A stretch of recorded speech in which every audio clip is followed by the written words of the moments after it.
નમસ્કાર દોસ્તો, ફરીવાર આપ સૌનું આપના સૌના સહિયારા યુટ્યુબ પ્લેટફોર્મ પર દિલથી હાર્દિક સ્વાગત કરું છું। તમને સૌને ખ્યાલ છે હાલ ગુજરાતની અંદર પોલીસ ખાતામાં જે એલઆરડી પીએસઆઈની ભરતી છે, કોન્સ્ટેબલ તેમજ પોલીસ સબ ઇન્સ્પેક્ટરની આ બંને ભરતીઓ માટે રનિંગ ફિઝિકલ ટેસ્ટ થઈ રહી છે।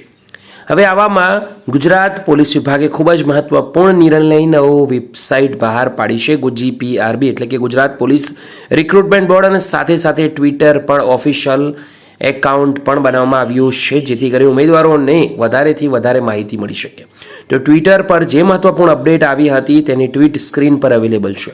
આ ટ્વીટ પ્રમાણે સૌથી પહેલાં આવતીકાલે તારીખ 22 એટલે કે આજે 22 તારીખ છે, મહિલાઓની દોડ કસોટીનો છેલ્લો દિવસ છે। જે મહિલા ઉમેદવારે ભૂલથી પોતાના ફોર્મમાં પુરુષ અને પુરુષ ઉમેદવારોએ મહિલા કેટેગરી લખી હોય, જેથી તેઓએ કોલ લેટરમાં ભૂલ થયેલી હશે, જેથી તેઓએ તાત્કાલિક આજે જ ભરતી બોર્ડનો સંપર્ક કરવો। દોસ્તો, વાત કરીએ આગળ તો બિનહથિયારી પોલીસ સબ ઇન્સ્પેક્ટરની શારીરિક કસોટીમાં ઉત્તીર્ણ થયેલા ઉમેદવારોની લેખિત પરીક્ષા અંદાજિત માર્ચ 2025ના છેલ્લા સપ્તાહમાં અથવા એપ્રિલ 2025માં યોજાવાની સંભાવના છે।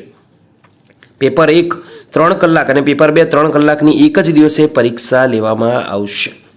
એનાથી વધારે માહિતી આગળ મેળવીએ તો શારીરિક કસોટીના પરિણામ બાબત જો કોઈ ઉમેદવારોને વાંધો હોય તો 22 ફેબ્રુઆરીના રોજ સાંજના 5:30 વાગ્યા સુધીમાં ભરતી બોર્ડની કચેરી એટલે કે આજે આ કચેરીએ સંપર્ક કરવાનો રહેશે। 17 ફેબ્રુઆરીની સૂચનાઓ ધ્યાનથી વાંચી લેવાની રહેશે।